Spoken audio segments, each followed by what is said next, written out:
bentuk kemesraan orang kan beda-beda gitu. Kalau kemesraan dia mungkin besok bukan meceng kan.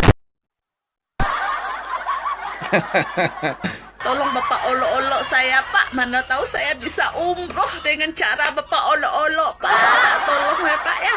Tolong. Mana tahu bisa megang duit segepok. Umroh. Punya rumah. Amin.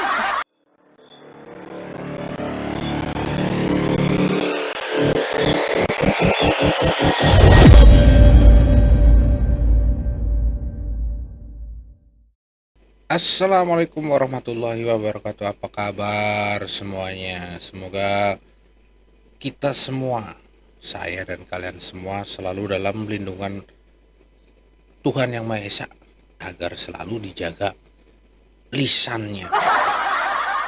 Enggak, ini bukan ketawa, bukan maksudnya ketawa. Saya lagi ngetawain yang mau kita bahas nanti ya kan. Semoga kita selalu dijaga lisannya gitu, agar lebih berhati-hati dalam berkata-kata. Gitu. Ya, kita tahu lah. Akhir ini kan memang rame banget nih. Orang-orang semua ngomongin Gus Miftah gara-gara yang itu. Tapi ada benernya juga yang diomongin Gus Miftah. Kenapa bener? Nih lihat nih. Peribahasa ini menggambarkan bagaimana kemudian gara-gara mulut ini kita akan mempunyai persoalan gara-gara disebabkan karena lisan. Gara-gara mulut kita akan mempunyai persoalan yang disebabkan gara-gara lisan gitu. Kayak gitu tadi kurang lebih dia ngomongnya ya. Bener juga. Sebetulnya dia itu kayak tahu masa depan. Dia ngomong kayak gini jauh-jauh hari sebelum dia ngalamin yang ini ya kan. Lanjut, enggak, ini kalau kata-katanya bener gitu. Kita enggak lagi ngomongin kata-katanya salah ya. Yang kita omongin, sudahlah. Lanjut. Maka Rasulullah Muhammad SAW memberikan rambu-rambu bagaimana kemudian kita mengatur mulut ini. Barang siapa beriman kepada Allah dan hari akhir, maka hendaklah dia berkata yang benar atau diam. Barang siapa yang beriman kepada hari akhir, maka dia harus berkata yang benar atau diam.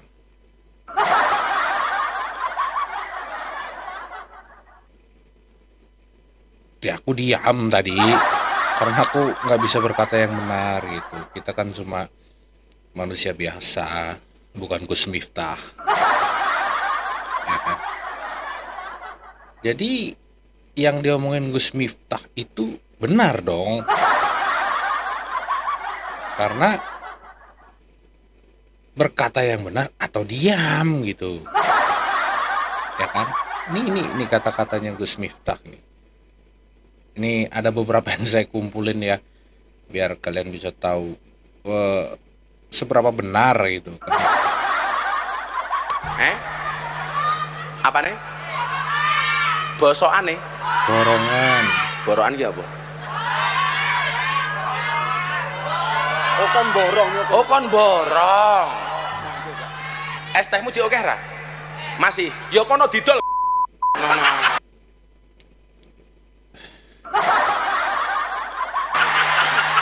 Ini yang sebelah ngapain gitu? Ketawa. Dia kiai loh.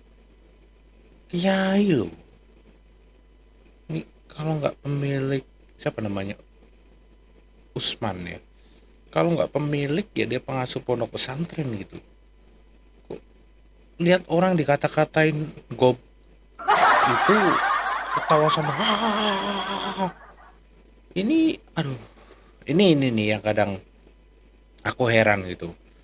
Saat yang ngomong itu seorang Gus, yang kita nggak tahu itu Gus beneran atau Gus I don't know ya, dia ngerasa itu wah ini yang ngomong orang hebat nih, yang ngomong itu orang alim gitu, yang ngomong itu orang yang tahu tentang agama gitu. Ini yang harus kita luruskan ya. Saat kita mendengar sesuatu yang buruk, entah itu siapapun yang ngomong ya, itu nggak serta-merta kita harus oke, kita harus setuju, kita harus mengikuti, kita harus iya sekata sama yang dia omongin gitu. Kan ada tuh yang pepatah apa ya, yang ngomong, lihatlah apa yang dia bicarakan, bukan lihat siapa yang bicara. Cie, tahu aku yang kayak gituan kan. Keringetan gue guys. Ini aneh aja itu seorang yang aku bilang tadi itu, entah pengasuh pondok pesantren, entah pembeda pondok pesantren, kayak bahagia banget gitu si Gus Miftah ini ngomong goblok kayak gitu sama penjual ini ya kan. Aneh aja gitu. Udah krisis etika ini mah. Aduh, kok bisa orang kayak gitu jadi dijadiin utusan khusus kerukunan umat beragama? Agama yang mana? Agama yang mana yang membenarkan seseorang itu ngoblok-ngoblokin orang di depan umum ini loh, di depan umum. Bayangin tuh gimana malunya si Pak Son Haji ini ya, dibilang kayak gitu. Malu, sakit hati itu kan, kecewa. Nanti tapi mau ngomong gimana, aku kisopo gitu kan. Itu yang bikin kadang kita tuh miris ya. Dolen dhisik, engko lak rong payu wis takdir. Lihat mukanya. Itu muka nahan kecewa, marah, malu campur aduk jadi satu gitu. Ini benar-benar. Makanya pantas itu ya, Ibu sering dengarkan ya. Sering baca, sering dengar. Saya sih nggak tahu apa-apa itu, cuma mungut-mungut aja itu di sosmed itu kan. Adab dulu baru ilmu gitu. Itulah pentingnya adab dulu baru ilmu. Percuma kita punya ilmu kalau nggak beradab. Kalau kita beradab, pasti kita berilmu. Itu sih katanya. Makasih ya Kang. Alah salaman barang gitu. Aku golek pasar Bib. Yang nggak atus ping 7 gitu loh. Berarti salami cara jelas sih mau. Apa memang udah jadi gaya bercandanya gitu? Saya nggak bilang gaya berceramah ya, karena ya orang ceramah nggak kayak gitu. Saya nggak bilang lagi gaya dakwahnya si Miftah ini, sebab orang dakwah tuh nggak kayak gitu yang saya tahu gitu. Ini gaya bercandanya, gaya ngelawaknya dia itu memang seperti itu kali ya. Karena yang aku lihat itu dia cuma orang biasa aja gitu. Hanya orang yang pintar ngomong, dan dia lebih mirip ke pelawak gitu sih. Kalau pelawak ngomong kayak gitu biasa aja. Roasting kayak gitu kan pelawak. Itu pun nggak asal roasting dia. Itu pun kadang-kadang meskipun itu pelawak, ya kadang-kadang kalau ngomongnya kebablasan ya kena sendiri dia juga. Apalagi zaman sekarang ya, semua orang itu bisa lihat apa yang kita bicarain, apa yang kita sampaikan gitu. Ini aku heran itu. Apa dijadiin lawakan, tapi yang dijadiin lawakan itu hal-hal yang konyol gitu, hal-hal yang yang nggak harusnya itu dibikin lawakan. Kalau mau ngelawak pakai hal-hal lain kayak yang nggak sentimental gitu ya, yang nggak nyinggung perasaan orang gitu.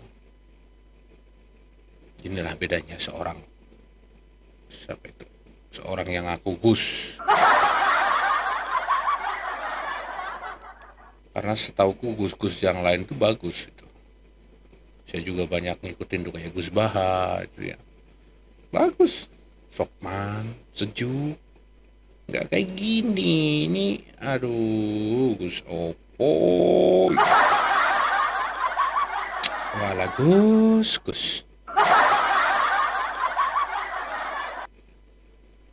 Kembang kantil, Zaidan Rabi di ring bedil. Ono celeret tiba njundil, aku kaget cekelan kene. Emang lah, apa sih isi ceramahnya itu? Cuma kayak gitu doang, lawak-lawak. Kalau nggak ngerendahin orang ya dia ngomongin sesuatu yang sensitif sifatnya itu, sesuatu yang jorok-jorok itu. Ini kan nggak pantas ya. Seorang ulama itu, seorang ustadz katanya. Saya nggak tahu asal usulnya. Kok bisa ngomong kayak gitu gitu loh di depan umum. Bener-bener dah. Ya memang sih. Ini pun jadi satu pelajaran buat kita semua gitu. Jadi mungkin cara Tuhan menegur itu seperti ini. Dan bukan hanya cara Tuhan menyadarkan si Miftah ini, tapi juga menyadarkan kita bahwa tidak semua orang yang viral, tidak semua orang yang banyak dipuja-puja itu baik gitu. Ibu bisa ikan ngesake ngujuk es teh niku mbak es sing kuning niku. Ini lagi. Ditakoni niku es teh tasik apa mboten? Tasik mboten es teh. Tasik yo kono didol kok. Berarti emang udah kebiasaan ya. Udah hobi dia.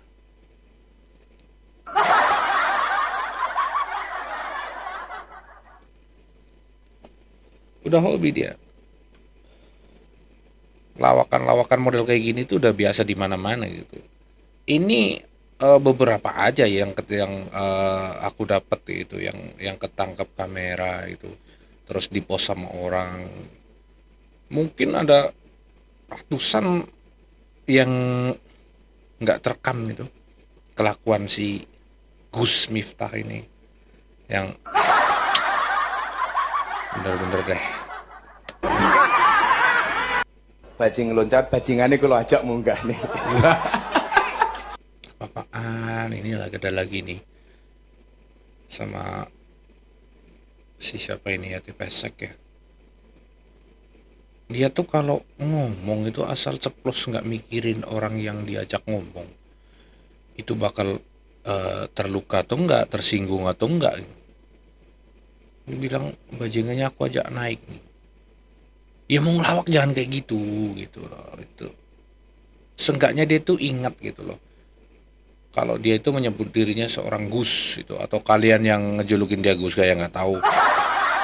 Seenggaknya tuh dia ingat akan julukan itu, apalagi dia sekarang udah jadi staf khusus ya, utusan kepresidenan itu. Harusnya dia tuh ingat gitu, ingat posisinya itu. Ini kan udah keterlaluan bener-bener. Kula niku bersyukur Budayati elek. Mila dadi sinden. Layu dadi lonte tani. Ini udah beneran. Ini kalau yang diomongin kayak gini ibu saya, kalau misalnya itu si Ibu Yati Pesek itu ibu saya, ini udah ngomong kayak gini aku udah nggak mikir lagi, ini udah penghinaan. Kaplok nih orangnya ini. Cuman ya itulah, banyak orang yang lebih mulia dari seorang Gus Miftah. Yati Pesek pun lebih mulia. Dia meskipun kecewa, meskipun dia sakit hati, dia redam aja, udah biarin aja lah. Saya nggak mau memperpanjang urusan, ngalah aja. Itu. Keluarganya pun ya udahlah, mungkin ada yang nggak terima, ada yang nggak bahas di belakang, cuman ya udahlah biarin aja itu kan. Karena kita tuh lebih sering netizen yang nggak terima itu, kalau orangnya yang dihina, orangnya yang diapa itu biasanya biasa aja.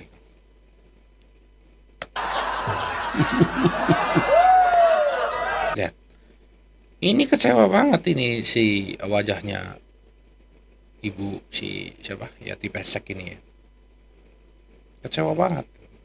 Cuman ya udah dia nahan aja gitu. Dan si Miftah ini ketawa dengan tenangnya. Ini ampun. Oh, mboten budhe nggih. Saiki kok dadi suarane kaya ngono. Sekarang kok ngomongnya jadi kayak gitu. Ini bukannya dia sadar ya, bukannya dia itu ngerasa wah ini aku udah keterlaluan nih. si Ibu Yati ini udah ngomong kayak gitu. Dia bukannya sadar tuh. Dia malah ngelanjutin banyolan yang bener-bener nggak bermanfaat, banyolan yang bener-bener nggak ada moralnya sama sekali.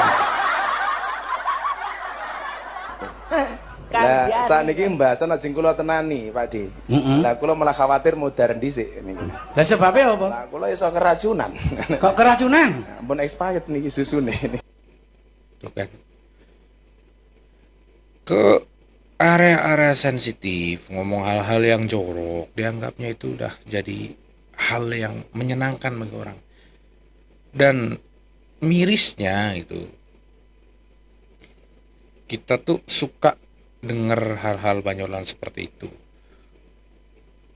Cuman kalau konteksnya itu lawak, oke lah. Ini kan dia seorang yang selama ini kita anggap ustadz kali ya, pemuka agama itu.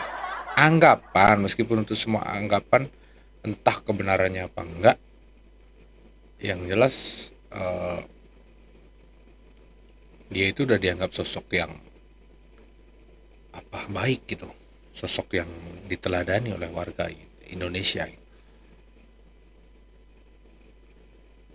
Kenapa Gus Miftah bisa terkenal ini? Mungkin ini sih anggapan pribadi saya. Mungkin karena banyak orang menganggap itu, wah ini Gus Miftah itu sosok yang luar biasa. Itu Deddy Corbuzier aja bisa masuk Islam gara-gara dia. Hey, Deddy Corbuzier itu masuk Islam gara-gara hidayah, gara-gara diketuk hatinya sama Allah buat masuk Islam. Kebetulan pas dapat hidayah itu lewatlah Gus Miftah. Kayak gitu ceritanya, bukan gara-gara Gus Miftahnya. Cuman mindsetnya orang tuh, wah ini seorang Deddy Corbuzier yang begitu cerdasnya pun bisa masuk Islam gara-gara Gus Miftah gitu. Orang-orang kan anggapnya seperti itu. Makanya dia itu kayak diagung-agungkan, naik. Cuman ya sama Allah biarin aja dulu, nanti gue banting. Ini waktunya dibanting dia. Oh, kena susu kedaluwarsa. Nggih. Loh, Ayo tapi tadi siarkan sih. Siarkan sih. Ini lagi nih sama Habib siapa ini? Habib siapa? Aku lupa namanya. Suara Aji paling cedak karo kuburan. Baik pemirsa, masih bersama saya Nisrin Hanifah yang akan membawakan acara Maulid Nabi Muhammad Omong ngono, cepet. Ondo ora Aji paling cedak karo kuburan. Tangan ada sih. Ini kan si Habib itu lagi ngomong sama si cewek ini ya. Si Miftah tuh buru-buru, sek, nanti dulu. Nyelain aja dia, mau ngomong apa sebetulnya dia itu. Suarane enaknya kayak ngomong. Apa meneh desahane iya. Pantas nggak seorang Gus kayak gitu? Suaranya udah kedengeran kayak gitu, apalagi desakannya. Pantas nggak? Kalau aku yang ngomong ya, aku bajingan, aku ini pendosa, itu ngomong kayak gitu mungkin masih pantas. Itu pun nggak mungkin di depan publik kayak gitu kan. Ini kan mempermalukan orang, melecehkan udah ini. Apalagi ini dalam konteks dia diundang untuk berceramah. Ceramah macam apa ya, ngomong suaranya udah kayak gitu, apalagi desahannya itu. Ceramah macam apa itu? Astagfirullahaladzim.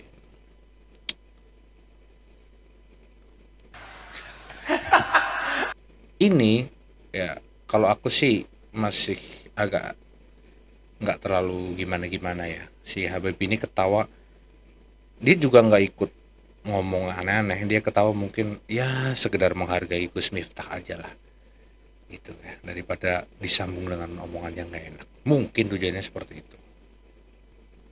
Ayo, Pak. Kula polos lho Gus. Oh, alah rupamu kayak ngono polos. Api. Tapi santai, dia enggak. Tuh kan.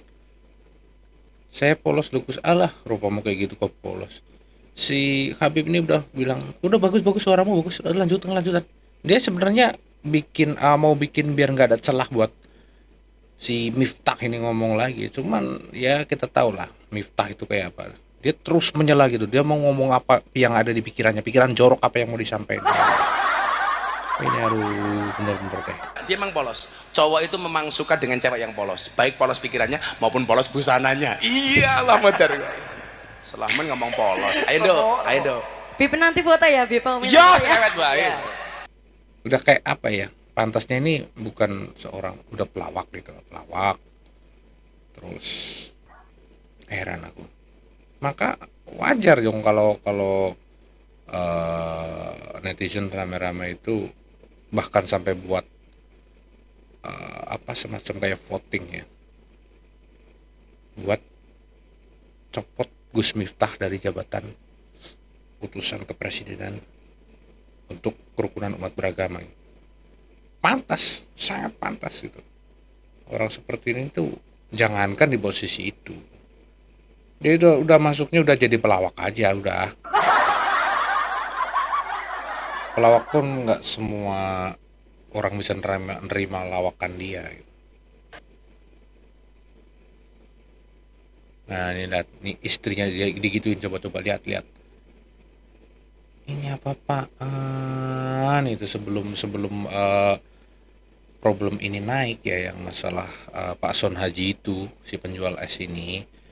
Itu kan beberapa saat lalu memang banyak ya berseliweran video ini Gus Miftah yang ngobok-ngobok kepala istrinya.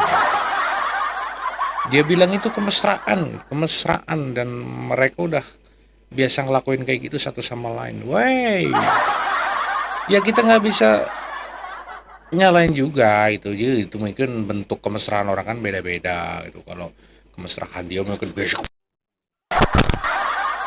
kayak meceng gitu. Mungkin kayak gitu ya. Bentuk kemesraan orang itu beda-beda. Mungkin mereka kayak gitu anggap itu sebuah sesuatu yang wajar, yang mesra gitu, diubuk-ubuk kepalanya, gitu. Itu mungkin sesuatu yang wah sangat mesra itu. Ya mungkin keluarga mereka juga rumah tangga rumah tangga yang unik, yang aneh mungkin ya. Bodo amat, itu kan urusan mereka. Kalau mereka, si istri juga nganggap itu sesuatu yang biasa aja, toh itu rumah tangga mereka itu. Jadi kita nggak boleh ikut campur, biarin aja. Cuman ini ya sekedar biar kita tahu aja. Dan orang tahu bahwa Miftah ini berasal dari Lampung, dan ada orang yang menemui orang tuanya, mewawancarai orang tuanya, begitu juga dengan saudaranya yang ada di sana, memotret rumahnya juga ketika itu cukup ramai di media, dan ini juga dimuat di tidak hanya di media sosial begitu ya. Dan kemudian di situ diwawancara ketika ya mungkin karena orang tuanya adalah petani begitu, jadi cukup lugu. Kemudian ketika ditanya apakah suka anaknya ini yang sekarang sudah terkenal, Miftah Maulana ini berkunjung ke desanya kembali, orang tuanya mengatakan bahwa jarang sekali begitu. Bahkan agak lebih detail, wartawan juga menanyakan soal keuangan gitu ya, soal ekonomi, apakah suka dikirimi oleh anaknya apa dan sebagainya begitu. Dan kemudian ada kesimpulan bahwa dia kurang mengurusi orang tuanya, kurang lebih seperti itu. Tuh. Ceramah ngomongin kita harus berbakti pada orang tua itu. Dia sendiri nggak pernah pulang kampung udah 8 tahun, bahkan orang tuanya terkesan diterlantarkan ya. Masalah itu bener atau enggaknya kita nggak tahu ya. Tapi dari sumber yang kita dengar bareng itu tadi ngomong kayak gitu. Dia udah kaya ya, nggak pernah pulang 8 tahun. Orang tua diterlantarkan dalam artian mungkin tidak seharusnya seorang yang sudah ekonominya seperti itu, sementara kondisi orang tuanya masih di kampung masih seperti itu gitu. Dan ketika dikonfirmasi, Gus Miftah bilangnya orang tuanya itu lebih milih hidup di kampung dan hidup sederhana gitu. Ya itulah banyak fakta tentang si Miftah ini ya. Dan dia anak seorang petani itu, bukan anak seorang kiai. Setauku yang dipanggil Gus itu anak kiai untuk menghormati karena ayahnya kiai, anaknya dipanggil Gus. Kalau di Jawa itu Gus itu kayak sebutan hormat untuk kayak gitulah istilahnya ya. Habis viral itu dia datang ke rumah Son Haji untuk minta maaf itu, dan gaya minta maafnya itu pun menurutku nggak sopan ya, nggak terkesan seperti orang yang menyesali perkataannya terus minta maaf. Dia anggapnya ini enteng, tinggal dirangkul aja, dikasih kapan waktu lusa depan kita umroh bareng gitu, beres. Karena dia orang kecil lah itu, dia masih menyepelekan hal itu gitu. Dengan Kang Son Haji, viral dan beliau ini sering banget ikut ngaji apa di mana-mana diikuti sehingga yang saat itu niati guyon tapi disalah persepsikan, tapi apapun itu apa minta maaf sama Kang Son. Dan kira ya tidak cukup sampai di situ ya, meskipun dia udah minta maaf kayak gitu, netizen masih terus aja menghujat, dan akhirnya beberapa saat lalu si Miftah ini membuat pernyataan bahwa dia mengundurkan diri dari jabatan staf khusus kepresidenan tentang kerukunan umat beragama. Dia bilang tanpa tekanan dari pihak manapun. Ya, tekanan lah bang, tekanan dari netizen lah bang, tekanan dari publik lah, seluruh rakyat Indonesia. Kalau nggak ditekan ya masih terus saja bilang goblok, ngomong yang jorok-jorok di ceramah masih terus saja kayak gitu ya kan.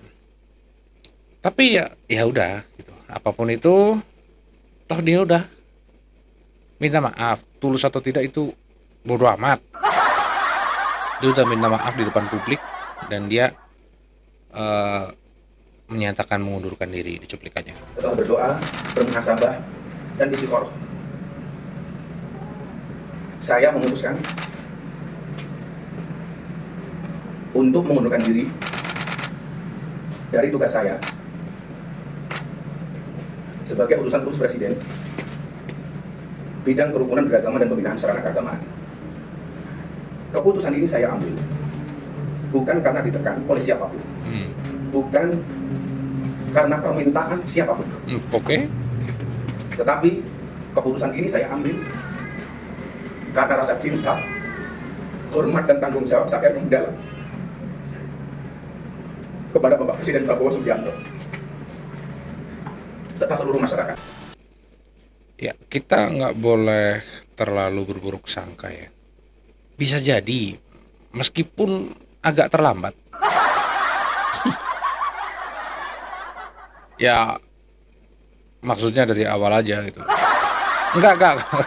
Maksudnya meskipun dia terkesan seperti melakukan ini karena udah begitu banyak yang mendesak dia, begitu banyak yang menghujat dia di seluruh Indonesia. Meskipun itu semua kesannya jadi dia itu melakukannya secara terpaksa karena keadaan, tapi apapun itu yang dia bilang, anggap aja dia itu memang udah benar-benar sadar itu. Lewat kejadian ini dia sadar, akhirnya mengundurkan diri sebagai bentuk tanggung jawab dia, sebagai bentuk rasa hormat dia terhadap Pak Prabowo dan seluruh rakyat Indonesia. Kita ambil positifnya aja, semoga yang dia katakan itu benar, dan ini ya sebagai bentuk permintaan maaf dia, menebus kesalahan dia untuk memperbaiki diri gitu. Kita tanggapi positif aja itu.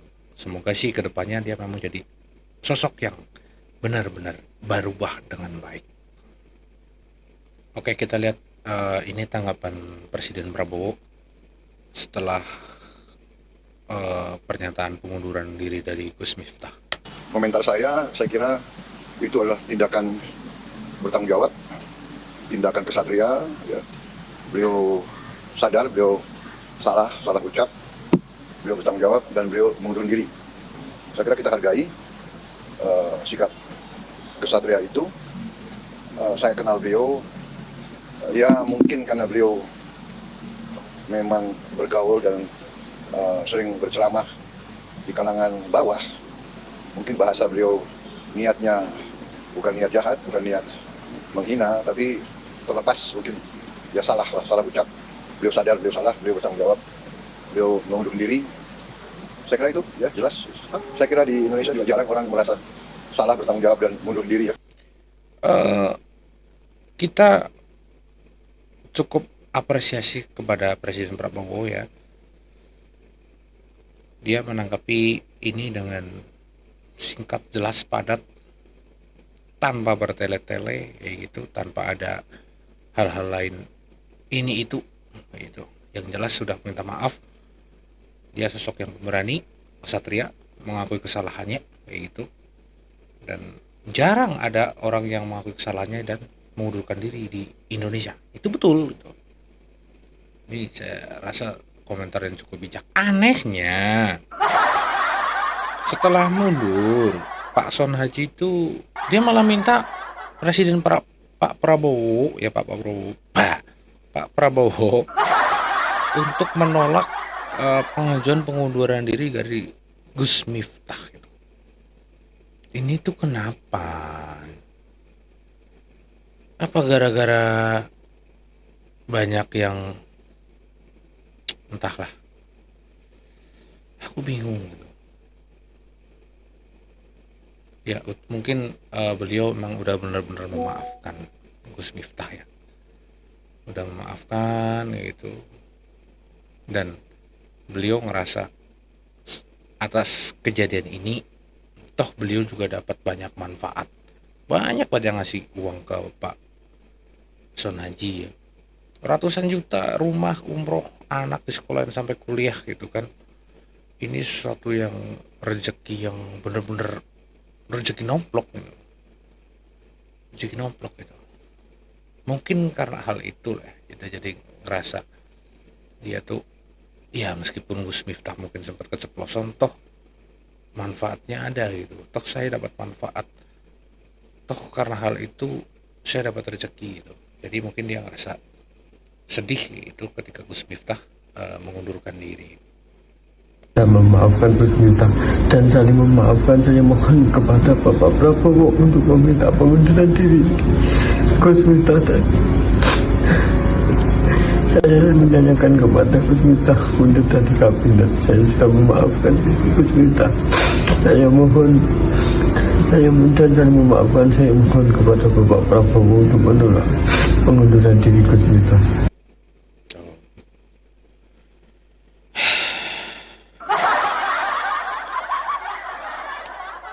Ya itu kan pendapat pribadinya Pak Son Haji, biarin aja ya. Cuman ada satu hal yang saya ingin ngomong di sini. Gara-gara hal ini itu seolah-olah itu para konten kreator gitu ya, yang udah gede-gede ya, yang nggak kayak saya, itu banyak yang berdatangan ke sana gitu. Dia ngasih uang segini, difoto, dipublikasikan, ya dibikin konten. Saya ngelihatnya itu sekarang Indonesia itu udah sesuatu yang menyedihkan, sesuatu yang mengharukan, sesuatu yang menjadi perhatian publik, itu jadi sebuah dagangan untuk konten, untuk mendulang rupiah. Mereka memang membawakan rupiah gitu, tapi untuk mendapatkan rupiah, gimana sih ngomongnya? Kayak gitulah. Oh, lo juga bang itu bahas video kayak gini kan biar konten ditonton orang. Iya ya.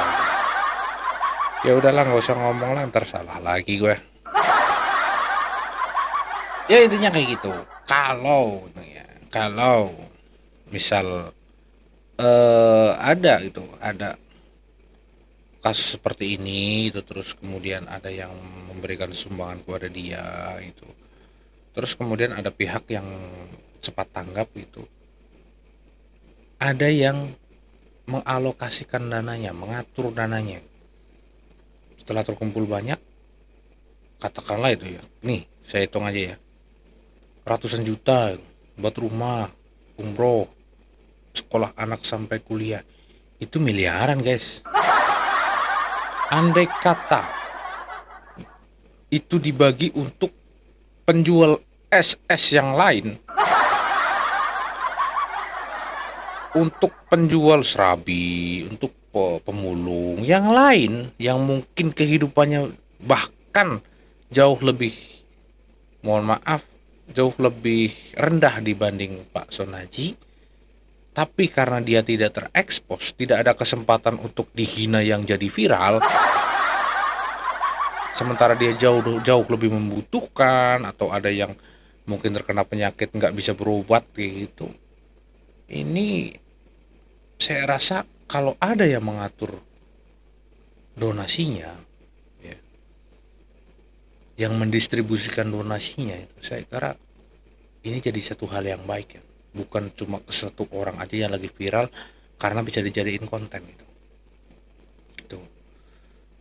Tapi ya itu urusan orang-orang yang di atas sana lah. Saya nggak tahu ya gimana caranya. Coba aja sih, udah jadi kayak gini semua itu.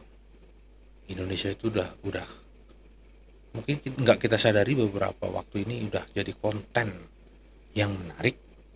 Ketika kemiskinan dipertontonkan, ketika kesengsaraan dipertontonkan, dan itu jadi cuan yang besar.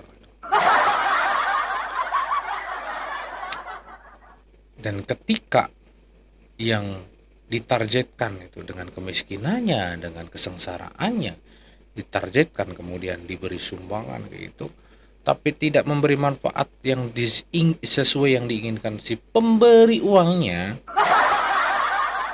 itu akan disebut mental minta-minta, mental miskin. Lah yang ngajarin siapa? Yang ngajarin tuh mereka itu konten kreator yang beramal gitu untuk dijadikan konten gitu. Ketika ada yang nggak sesuai harapan, dikatain mental minta-minta gitu. Dan meskipun itu benar, banyak nih orang Indonesia yang udah terkena jadi penyakitan kayak gitu, mental minta-minta kayak gitu. Cuman ya awal mulanya siapa yang bikin kayak gini, yang menggiring orang-orang tuh jadi kayak gini itu. Sembuh lah. Intinya bodo amat lah. Ya, saya di sini mau fokus komen sama si itu Miftah aja sih. Cuman jadi melebar kemana-mana kayak gini. Nggak percaya ini jadi melebar kemana-mana. Ini habis ini nih aku kasih lihat video ya. Jadi semua. Kalau saya pun sebenarnya pengen video gitu, pengen bikin video juga gitu.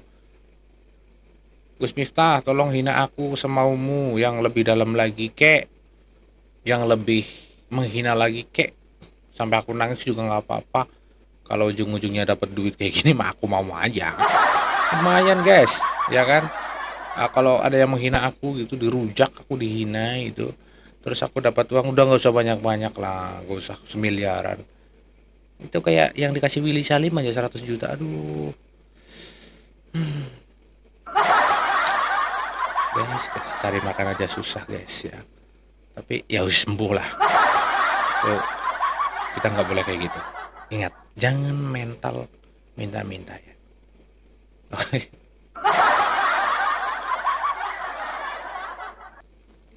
Cuman aku mau kasih lihat nih, kan jadi bahan apa ya? Ya aku rasa banyak lah yang pemikirannya aku se-Indonesia ini banyak pasti. Ya, itu. Nggak percaya? Ini contohnya. Lihat video ibu-ibu ini nih. Assalamualaikum untuk Bapak Gus Miftah. Saya minta tolong dan memohon kepada Bapak Gus Miftah. Saya minta seikhlas-ikhlasnya, tolong olok-olok diri saya Pak, tolong olok-olok diri saya Pak, saya ikhlas seikhlas-ikhlasnya Pak, kalau gitu ceritanya Pak, ikhlas Pak, tolong diolok-olok diri saya Pak, saya juga penjual es Pak, saya juga penjual es, tolong Bapak olok-olok saya Pak, mana tahu saya bisa umroh dengan cara Bapak olok-olok Pak, tolong ya Pak ya, tolong, mana tahu bisa megang duit segepok, umroh, punya rumah, amin. Itu sih cuma kelakar aja ya, cuma hiburan aja si ibu ini ya, cuma iseng-iseng aja itu ya, bikin konten kayak gini itu. Ya buat ketawa ketiwi aja, cuman secara nggak langsung ya kayak gitulah. Kalau gara-gara diolok-olok, kalau gara-gara diejek kayak gitu, dihina di depan umum terus dapatnya ratusan juta, umroh, dapat rumah, siapa yang nggak mau? Ya kan? Oke. Cukup sampai sini dulu. Semoga kalian terhibur, semoga kita semua selalu dijaga lisannya dalam berkata-kata. Setidaknya jangan mengatakan sesuatu yang tidak pada tempatnya. Saya juga sering ngomong jorok, ngomong kotor, ngomong kasar, tapi tidak berefek terlalu fatal gitu. Dengan teman sendiri, dengan kalian, begitu. Tapi kan saya cuma orang biasa, gitu. Bukan Gus Miftah. Enggak, maksudnya saya cuma orang biasa, bukan seorang penceramah, bukan seorang dai, bukan seorang motivator, bukan seorang apapun. Itu saya cuma pendosa yang bermulut buruk. Jadi wajar kalau kata-kata ini mungkin sempat terucap dari mulut saya yang ya. Dan gara-gara kejadian ini saya juga mau minta maaf kalau kata-kata saya nggak enak didengar. Oke, sampai jumpa video berikutnya. Bye bye.